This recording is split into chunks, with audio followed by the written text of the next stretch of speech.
Hey, School on a Mission listeners, are you ready to take your next event to the next level?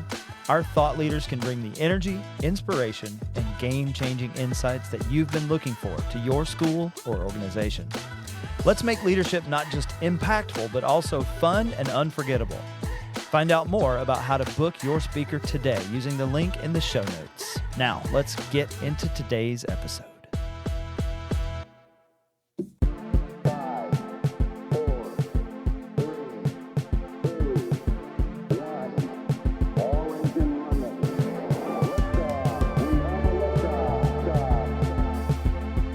Welcome back, everyone, to the School on a Mission podcast. My name is Andrew McPeak, and co-hosting along with me is, of course, the incredible, the wise guru, Gina Wath. Wise guru. Don't you love it? Yes.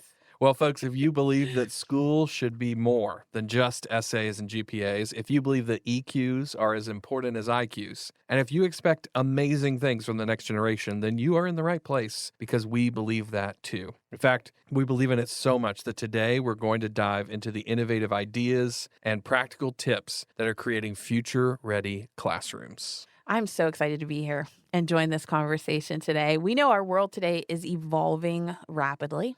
Probably way too fast. Very fast. For all of our minds to even catch up to. But our classrooms need to keep pace. I'm looking forward to sharing practical strategies that our educators who are listening can implement right away and ensure that their students are truly future ready.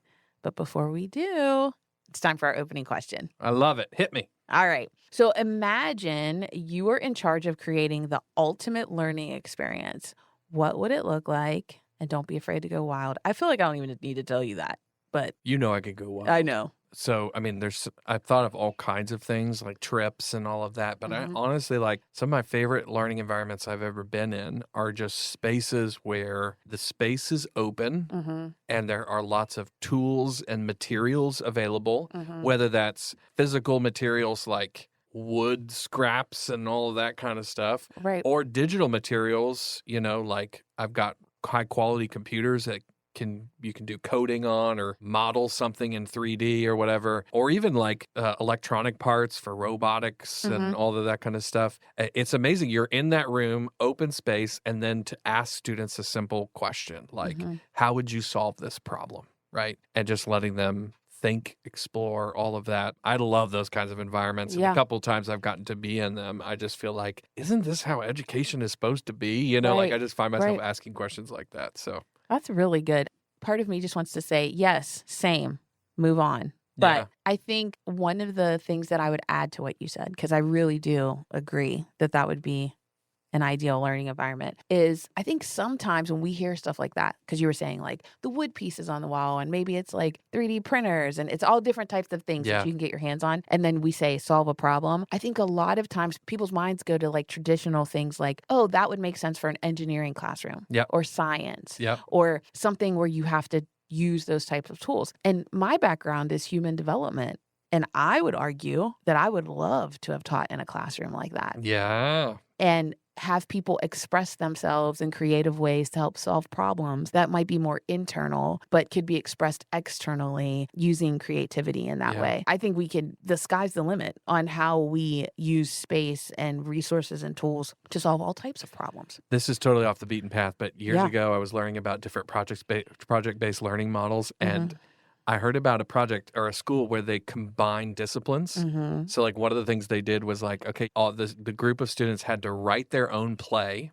So you're learning about literature and plays and all of this, including having to read a bunch of stuff to get ready for it. But they also had to build their own sets for their play. Awesome. So they're learning the like woodworking and about engineering and structural design and all of that at the same time. And I just thought, what a perfect picture of exactly what you're talking about. I love it. Why can it not be a multidiscipline approach? Okay, we were way off the beaten path. I know, but it was good. I love this.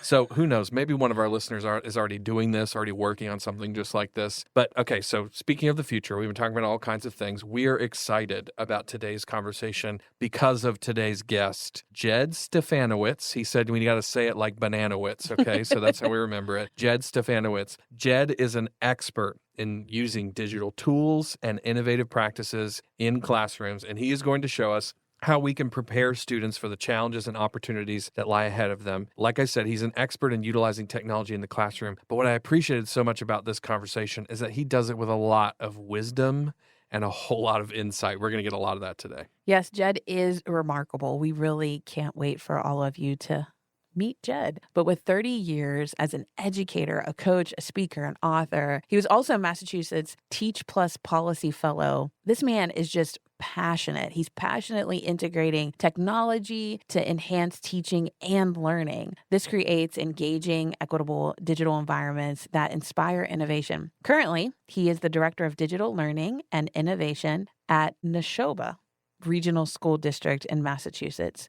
His goal is to boost digital learning for staff and students, focusing on teaching methods over products. Even as a teacher, Jed was known for his unique, innovative approach. So this is year 30 for me in the business. I started as a third grade teacher for 22 years here in Massachusetts, and then moved into the role of a digital learning coach for teachers and faculty. And now I'm a district administrator in the role of Director of Digital Learning and Innovation for Neshoba Regional School District here in Massachusetts. So if you think back 30 years, before Y2K, before it was, I had an Apple IIe and then an LC2 and then first dial-up. And it was, I was that teacher who was excited about stuff, but I was also that teacher who would go to conferences and bring back ideas or have some of the first devices or really look to bring innovative practices in, which meant that I became that teacher that was doing unique or fun or innovative things, sometimes with or without permission, or that big forgiveness, not permission. Now I'm on the other side of it where I'm suddenly the enforcer. But as a result, that kind of naturally evolved into a coaching role, having at that point 22 years of experience behind me to share practices with other faculty and teachers and administrators within and then beyond my district as well. So that's kind of the background. And then what had really brought me into it, and you've heard this expression as much as I have, the idea of shifting students from being content consumers to content creators. And I don't know who said it first, but I will say it was at a local conference that it really was a transformational idea for me, a transformational mindset of just the flow, the direction. And what it did was it named what I had been trying to do for a long time. And it named and articulated the difference between where some folks have trepidation about technology integration and others are going a million miles an hour, whether it's through curriculum design or instructional practice. So that led to me really diving in wholeheartedly into the coaching role and then an admin role, and then into presenting at local and national conferences, and then to writing. So my newest book, my third book, is called Beyond the Bulletin Board, Crafting a Culture of Content Creation. In it, you'll notice it doesn't include the word technology or digital resources in the title, but that's really what it's all about. I was super grateful to have Matt Miller write the foreword for it because, as you know, he's kind of one of those voices, a trusted voice, and he's been talking about it for a long time too. So the work that I try to do within my district and then the work that I try to present beyond my district is all about ways to think about really building that culture. And it's more than just working one-on-one with teachers, even though usually that transfer is pretty personal and incremental, but it's how are you building that culture where you're reimagining, traditional practices and rethinking what it means even just to publish in your classroom. So hopefully a title like Beyond the Bulletin Board kind of says what the whole book and my work is really about, is not about tearing down bulletin boards, but it's sometimes asking teachers, I see what you've been doing for 10, 15, 20 years. There's a reason it's great. And I'm not saying replace it, but I might ask, how do we increase its audience? How do we, add some dimension and some depth to that to really maximize, especially the tools that are in our hand, either to expand the audience or expand the reach to the diversity of learners in a space?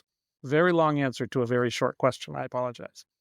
This is so great. One thing I notice a lot, Gina, when I'm in schools is that when a teacher adopts technology, one, It's typically forced, Mhm. right? Mm-hmm. But there's this an external factor that forces that change. Of course, a great example of that is what happened with COVID, right? Nobody wants to lead a digital classroom, and then all of a sudden, we're all responsible for leading a digital classroom, right? That's typically how technology rolls out. But the other approach is for teachers to do it or take it on when they see the benefit for themselves, and it feels like he's really good at helping them see that. Absolutely. One of the things Jed is doing is helping teachers move beyond seeing digital tools as just a way to save time for themselves or make something easier for themselves for their own sake, and instead start to think about some of these things as methodologies that they can use to better improve student engagement, student outcomes, and some of those types of things. I love what he had to say about adoption versus integration through an activity that he had us do. I think if every person listening could get involved with us, Yeah, if you let's do can, it. if you can safely, unless you're driving, but if you can safely, grab 4 pieces of paper or Post-its and participate. You'll see exactly why we loved him so much in this activity so much. So pause, grab your paper if you need to, and then let's dive in. Yeah, you talked about, use the word adoption, right? Adopting something which seems pretty external, something you didn't have, and now it's something you have, something you're adding, something that's new or different, versus a real integration approach, which is respects and honors the pedagogy of that classroom teacher and now is looking to expand it. So, yeah, I definitely a holistic approach, but there's a challenge in there that if a teacher, for example, wants to say, or a school administrator or a principal or a district leader wants to say, okay, this year we're going to really focus on digital literacy and digital learning in a holistic way, that's too big. And it's really hard to break that into actionable work. So before we started rolling, I asked you to grab 4 index cards or 4 sticky notes. So I'm going to ask you to do, because what I really like to do, and this is a framework, it's the bones of my Design for Digital Literacy, DDL framework. So I'm going to ask you on those 4 slips of paper, just write these words. On 1, write instruction. On 2, write operation. On 3, write creativity. And on 4, write wellness. So my view is that when it comes to digital literacy, when it comes to real, honest, and authentic integration, not just adopting the device that we had to for COVID or that your district needs for testing or whatever, when it really comes to integration, whatever is going to be asked of a classroom teacher or the teacher wants to do is going to fall within one of those 4 domains. So these are what I call the 4 domains of digital literacy: instruction, operation, creativity, and wellness. So the instruction is kind of, those are the pedagogical shifts, right? Whether it's sometimes big or small. Operation, that's the functional capacity. What does a teacher need to grow and know in order to use the technology that's there effectively and authentically? Creativity, like you said, what are the different modes? And that's like a UDL view where there's a natural connection, a UDL connection with the modes of expression, the modes of engagement, or modes of representation, real demonstrations of learning. That's like the operationalized flip from content consumption to creation. And then the 4th one is wellness. And that's, wellness sometimes has a limited view of digital citizenship. I would really blow it out to include a true behavioral, cognitive, and social emotional view. So then it's, instead of, okay, who's doing the common sense lessons for digital citizenship, it becomes a conversation of students and families and relationships and connections and online presence and kind of their real world when they walk out our doors at 3:00. It's not preparing students for their future, it's preparing them for after school. So you've got those 4 slips of paper, and this is what I like to do either for a workshop or a conference, so I'm going to make you do it. Number 1, when you visit schools in your work as a curriculum designer, leader, presenter, where do you see the urgency? Right now, when you visit a school, I would ask you to prioritize those. So literally stack them in order of your first order of magnitude. Where do you want to start working? And I'm not going to ask you to reveal them, so you can be as honest as you want. What I find when I ask either teachers or administrators or colleagues to do this activity, it's not usually the first card that's the hardest. It's the last one. And I wonder if you had kind of that experience, because you don't want to put something, say, it's not prioritized, but it gets hard to really break apart those 4 domains.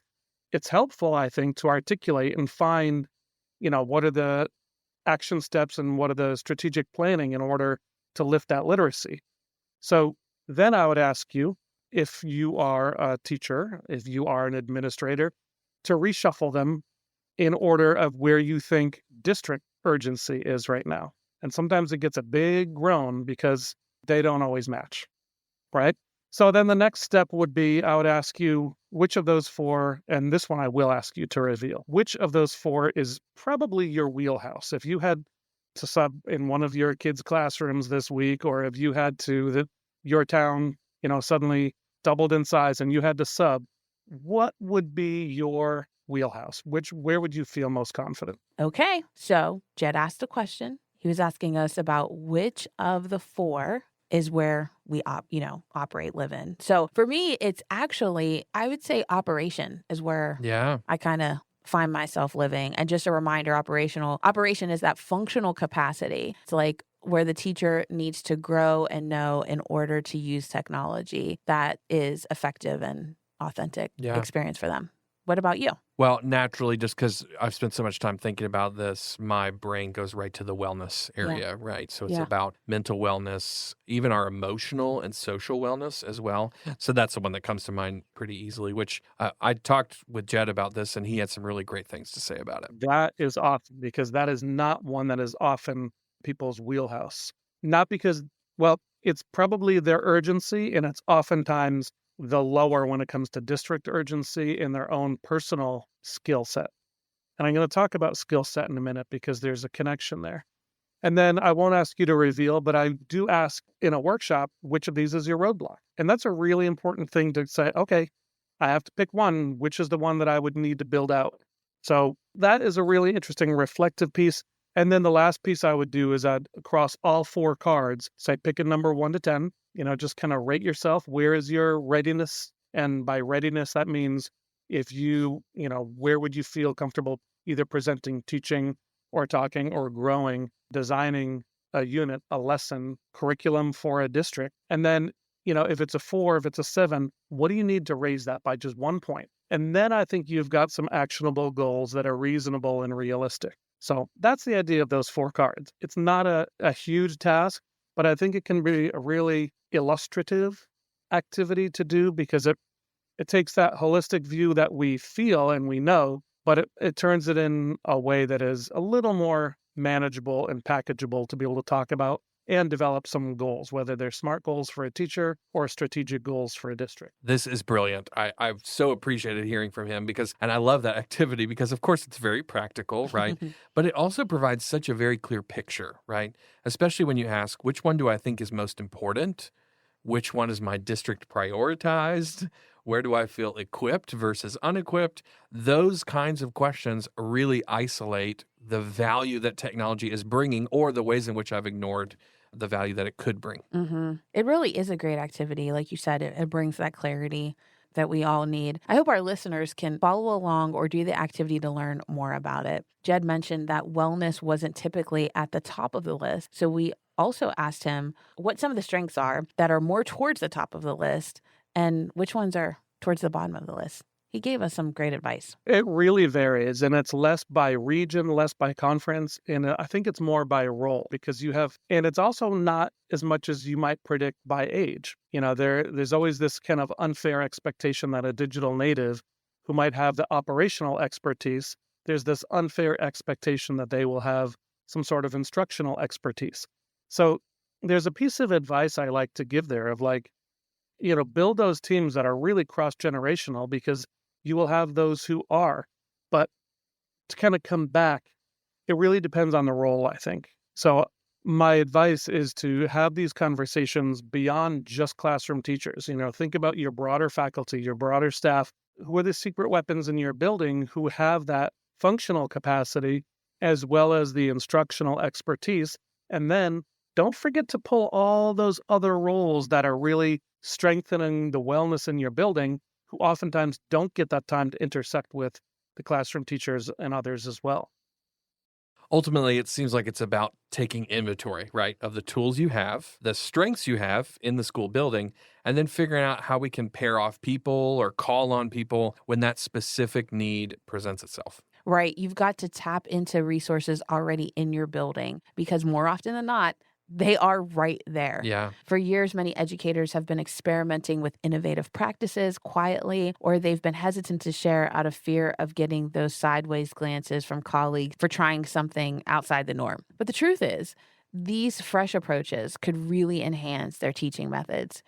It's time to bring those ideas out into the open. Yes, it is. So speaking of bringing those ideas out to the open, we mentioned earlier that Jed is an author. In fact, he's worked on several books, but his most recent one, which is called Beyond the Bulletin Board, talks about our subject for today, which is technology. But it also talks about the idea of crafting a culture of content creation. Ultimately, this book really opens up a mindset shift from simply decorating walls or bulletin boards like many of us do, which is not a bad thing, right? But it helps us shift our perspective. Instead of thinking more about or focusing more on meaningful learning that's happening with those students inside of classrooms.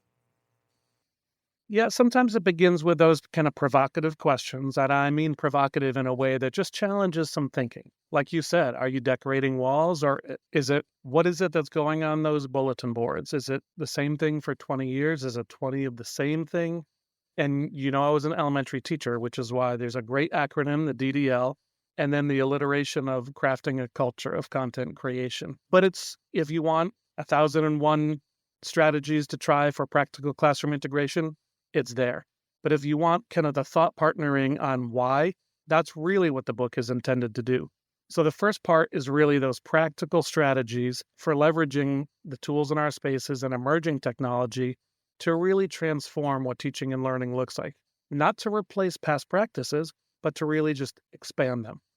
Through my role as a classroom teacher and a coach and now in the district way, I think there's a lot of traction in honoring, right, the practices that are long-held practices or projects, but instead of just that cardboard trifold, what is it that's intending to do, and are there different tools for that? And if you really love that cardboard trifold, great. Maybe could we add a QR code to it?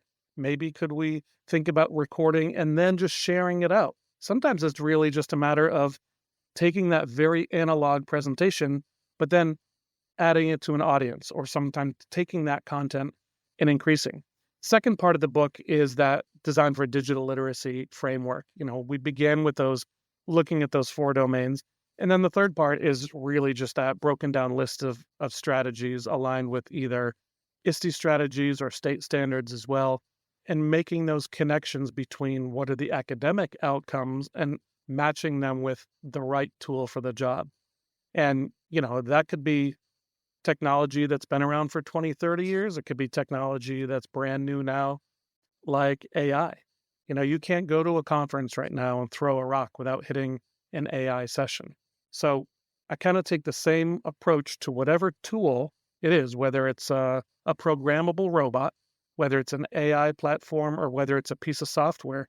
I would kind of overlay that 4 domains framework over it and say, okay, what is the instructional value? What's the operational need? Where's the wellness impact? And then where's the creative output? So applying that lens to it is just a different dimension that hopefully picks up where Samer left off and really thinks about evaluating tools from a practitioner's point of view. So like I said, let's use AI as an example, because you really can't go to a conference without a million AI workshops. And in a lot of those workshops, it feels like either a speed dating or a wine tasting where, have you heard of Magic School? Have you heard of School? Have you heard of Diffit? And it's great. It becomes a sampler of all those things. What I've tried to do is build workshops within my district and then at conferences that takes the wine tasting and it moves it toward a wine pairing. Then you're talking about use cases. Then you're talking about curriculum integration. And then it's about the teaching and learning. It's not about the tool and it's not about training. The tool and the training, you need them, but it's very superficial if that's where it ends. If you lead with the learning, if you lead with the use case, is it that you just want to translate a document? Is it that you want to adjust a lexile? Or is it that you want to differentiate, or you really want to build out, instead of a 3-day unit, into a 3-week larger unit, and you want to bring in that AI tool as a way to kind of thought partner, not in a generative way, but as a, as that thought partner piece to really build out pieces that reach every learner in your space. I seriously can't wait to read his book. Yeah, it's so good. I actually ordered my copy already. It reminded me years ago, the kind of hip thing that lots of organizations like ours were doing was to get an app. So we saw lots of people had gotten an application, and we got connected with this major company. It's a nationally recognized brand. In fact, their app has way over 1 million downloads at this point. And we asked them, we sat down to talk with them through like, hey, what are the ins and outs of making an app? Should we do it? Should we not do it? What do we need to know? What are we not thinking about? And the number one piece of advice we got from this guy who runs this app is said, if you don't actually need an app, please, please, please don't get an app. The first step, I think, in the adoption of any new technology is to ask the question, is this the actual technology that I need to get the outcome I'm going for? Or do I just like the sound of what it sounds like to say, I'm in an organization that has an app, right? It just feels like the same way that in a school, right? They're saying things like, we've got an AI chatbot or whatever it is that they've got going on. But the question is, for what, right? For what purpose? And I think Jed is so good at challenging us in those kinds of ways, right?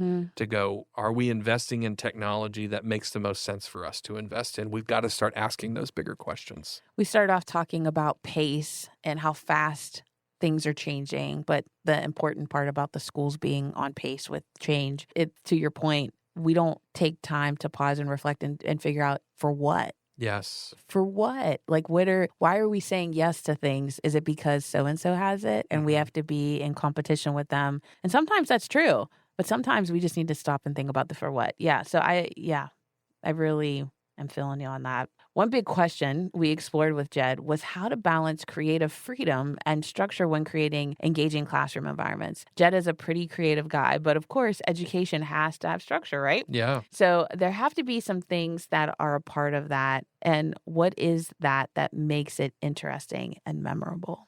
I mean, that's the craft. That's what makes it interesting, and that's what makes a memorable classroom experience. So I always try to, either as a classroom teacher or as a leader, kind of create those learning experiences that are memorable, but they're also meaningful and measurable. There's your alliteration too. So the balance is trying to maximize that student engagement, trying to maximize the involvement, activating the instruction so that students are engaged, all students, but also really meeting your instructional objectives too. And that can be the part that's overlooked when the next cool, flashy thing comes along is, where is the curricular tie-in? And then what's the instructional benefit to learning as well? So I think, when you can have those moments, when you can build those experiences that are meaningful, memorable, and measurable, that's the craft. And that's why I think the most effective administrators and leaders have had classroom experience as well, because they know it when they see it, they feel it. And that is, as my friend Ann Kaufman Frederick says, that's the choreography of the classroom. Sometimes it's loud, but that's okay. I love that. I love that term, the choreography of the classroom. And then those 3 M's, meaningful, memorable, measurable. So good. He just dropped so many dimes. Yes, he did. And they're always in alliteration format. Yep.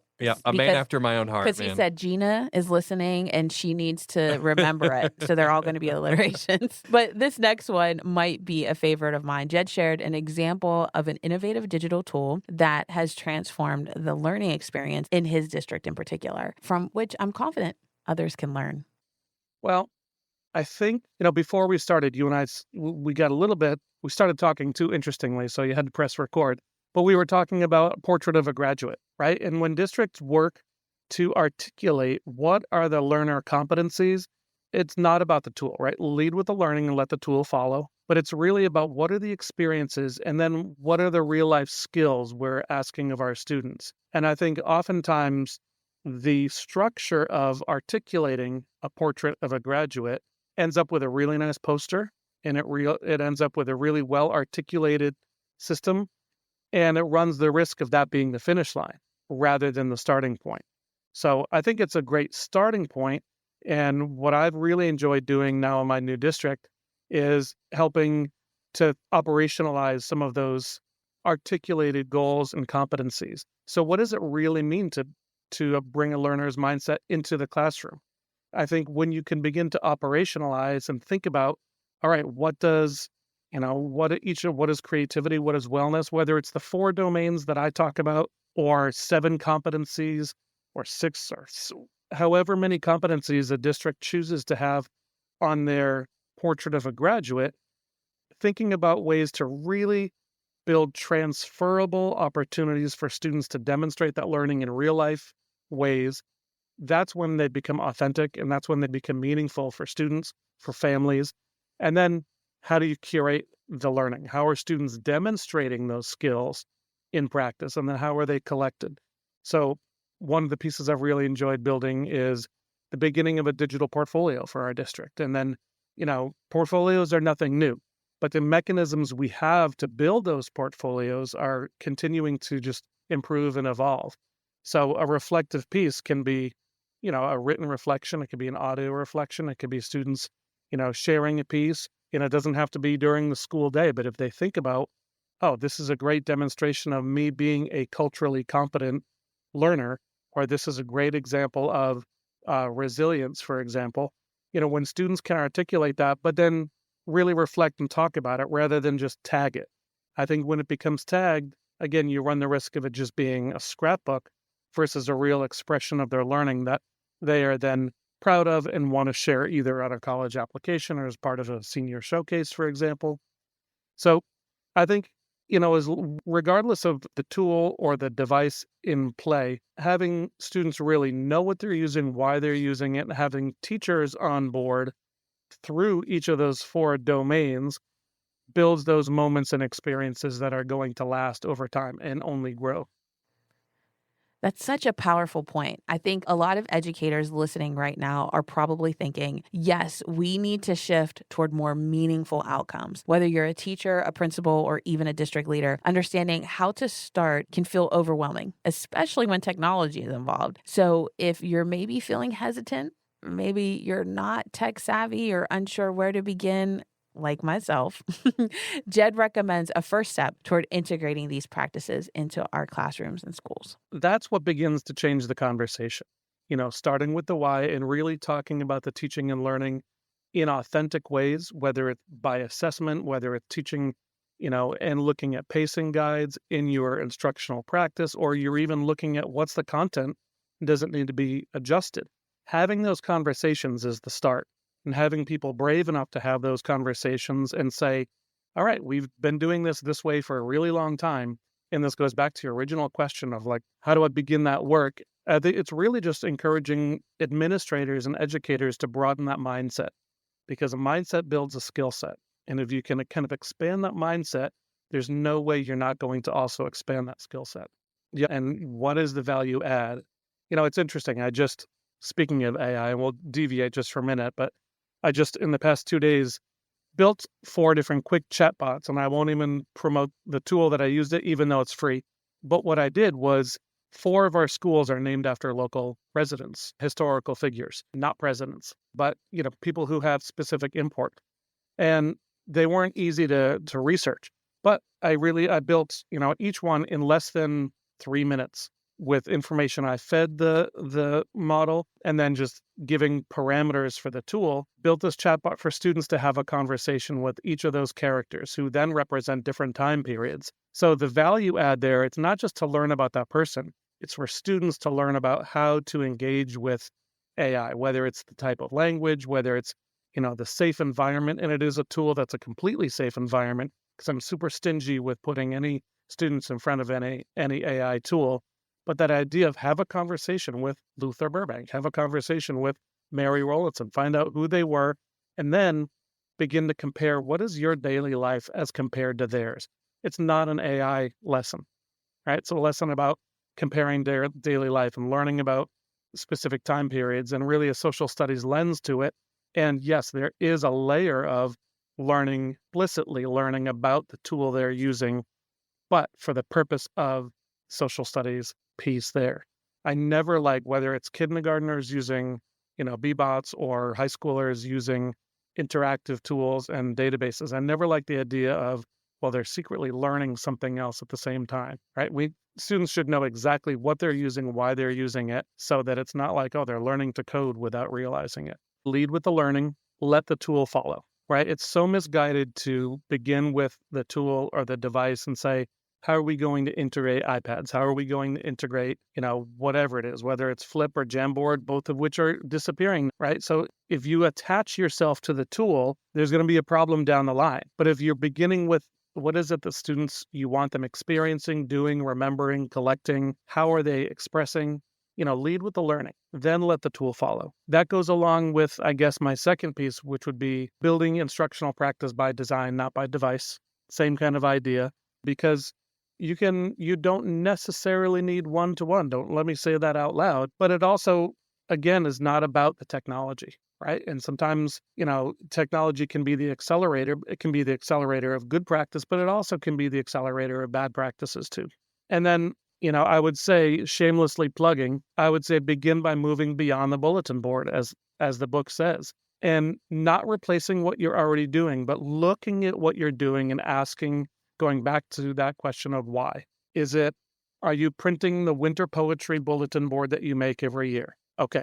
If you are, take that winter poetry board and then, think, and I use that as an example because poems are meant to be presented, recorded, recited. It's such an easy lift to think about, all right, I've got the tool right here in my hand to record it, or students can record on their Chromebooks or whatever their device is, and you can take what was a very two-dimensional and a very momentary bulletin board. And by the way, who's it for? Students looking at each other's work? Is it truly decorating halls and walls? But that idea of publishing, then students can use tools like Book Creator or like whatever it is to then have their own voice captured, have their own expression, performance of a winter poem. You can build a virtual poetry night. You can then have parents participate and join without having to come into the building. They can send it to grandparents, and it's saved forever. I mean, it's not a brand new idea, the idea of recording and capturing. The tools might be brand new, but that idea of moving beyond the bulletin board, but why? And it's to really build that content creation piece. If students are building a construction paper, this is literally one that I did with a second grade teacher where I walked by her room and there was a winter creation, design your snowman. And we took them down. I said, do me a favor, have them go into this tool. And I won't say which tool, but because I think I already did. But what they did was, instead of a very two-dimensional construction paper snowman with two sentences and they all look very similar, suddenly you heard the difference. You heard the thinking, well, this is my guy. This is how I designed him. You had the oral practice of them reading their sentence, but then you had a whole extra component, which was, what was their thinking? And you're capturing the thinking that isn't captured on just, a finished product that's a printed product or a cut and pasted. And it doesn't mean it was digitally created, right? She has the same product that goes home to, hopefully makes it home to a parent's fridge. But now you have this layer on top of it that captures their thinking. It captures how they named it. It captures their voice. And every single student is engaged and they're showcasing their thinking rather than having their product hung out on the wall in a really momentary short snapshot. So those are kind of two examples, but I think they get to what you asked. I would challenge teachers, challenge principals, challenge leaders to say, is what you're building either perpetuating or promoting a compliance curriculum? Or is it really working toward that culture of content creation and really demonstrating thinking and understanding?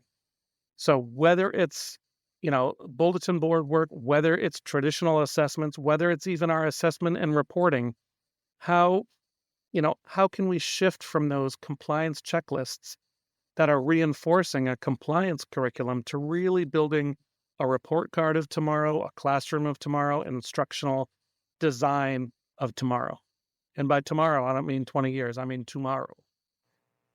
Jed is amazing. He gives such great advice. All school leaders can take any of his principles and advice and apply it right now and create these innovative schools and experiences. Absolutely. I am so thankful for Jed right now because I feel like he takes a lot of things that are complicated and he simplifies them. But I got to be honest, Gina, he gave us a lot of information.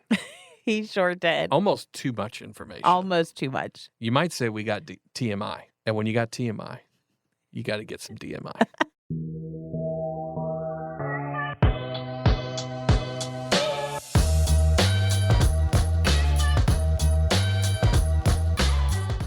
DMI, of course, stands for Don't Miss It. Andrea and I both will highlight the one thing from today that we think that you should pay attention to. Andrew, do you want to kick us off? What was the best thing that you heard today, the thing that stood out for you? Yeah. Well, I mean, we kind of hit at it a couple of different times, especially there at the end, but I feel like this is the main thing. When schools start to think about integrating technology, the first thing they do is attack it from a point of pride, right? Mm-hmm. I cannot tell you the number of schools I have been in that have gone, we're a one-to-one school, as if they, like, I'm supposed to put a badge on the front Right. of their lapel or whatever. And what they're saying is we are the kind of school that is investing in technology, and so people should be proud of us. Mm-hmm. Whereas Jed goes, whoa, whoa, whoa, whoa, whoa.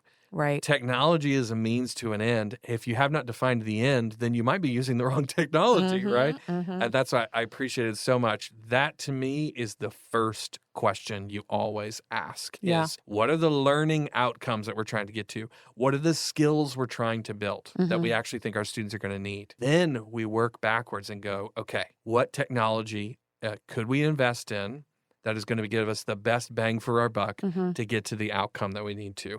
Sometimes that is being a one-to-one school. Right. Sometimes it's not. Right. But if we start from that learning outcome, then we'll make better decisions. And our point of pride won't be the fact that all our kids have iPads. It'll be that all of our kids have the skills they need in order to succeed. That's a good. much better badge to have on your lapel, by the way. That's really good. That's really good. I think for me, my DMI moment was, I think it's also the title of his book, but the Beyond the Bulletin Board. I think sometimes we, in any job, but I've seen it in education as well. It's like we get into, I don't even know if I want to say a rut, but we get into our habits, the things that like make us feel comfortable, the things that we know have worked. And bulletin boards have been a part of the way we communicate in our classrooms, with our students, with our teachers. Yeah. And I think Jed's challenge to all of us is to think beyond the bulletin board and to create those memorable, meaningful experiences so that we can have memorable, meaningful outcomes.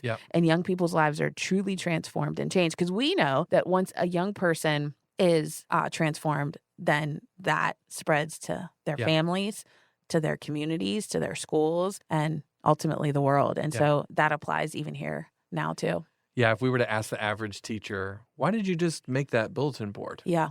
Would they have an answer? Yeah. Or would it just be, well, that's what I always do? Right. And it's not even about not doing bulletin boards. That's not what we're saying. Correct. Bulletin saying, board might be the right thing to do. And it's just thinking about how we even use the bulletin board to engage. So good, Gina. Thank you. That stood out for me.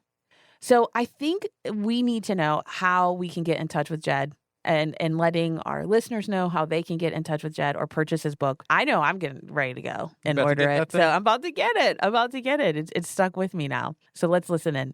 JedPD.com, as in Jed Professional Development, JedPD.com. You can find me. You can find info about me and links to books, including Beyond the Bulletin Board, Crafting a Culture of Content Creation. They're all on Amazon too. So if you search up by that name on Amazon, I think you will find any of my books or material as well. All right. So good. We hope you'll pick up a copy of that book, Beyond the Bulletin Board. We want to thank you so much for joining us today on this episode of the School on a Mission podcast. But before you hit skip onto your next podcast, we've got a little challenge for you. Grab a pen, a notebook, a sticky note, or even the back of your hand, and write down one action step you're going to take this week. Maybe it's something you're going to do. Maybe it's something you're going to investigate further or read more about, or perhaps it's just a person you need to meet with and talk to. Whatever it is, write it down. Got it? Perfect. Now shoot us a DM on social media with that action step. We cannot wait to see the awesome things that you're up to. Until next time, stay curious, stay bold, and keep leading your school on a mission. The School on a Mission podcast is produced by Growing Leaders, powered by Maxwell Leadership Foundation. You can find out more about Growing Leaders at growingleaders.com. We want to especially thank Jed Stefanowicz for joining us as a guest in today's episode. This podcast was co-produced by Angelica Oliver and Kara Mallory. To find out more about the School on a Mission podcast, head over to schoolonamissionpodcast.com.